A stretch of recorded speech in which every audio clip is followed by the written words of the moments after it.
Hello guys, welcome back to NFT Inspo. For today's video, we are going to show you how to fix Cash App error code 500. So if you're interested, let's start our tutorial.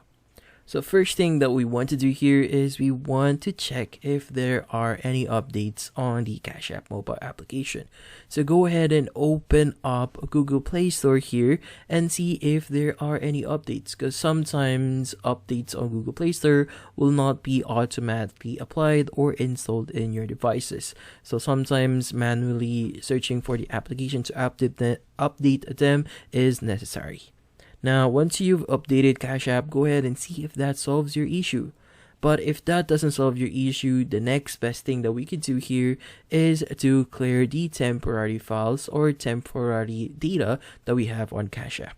So locate the Cash App mobile application icon, press and hold on it, and you want to go to App Info. Now from here, you want to click on the Clear Data option that you see at the bottom center of your screen, and here just click on Clear Cache and click on OK.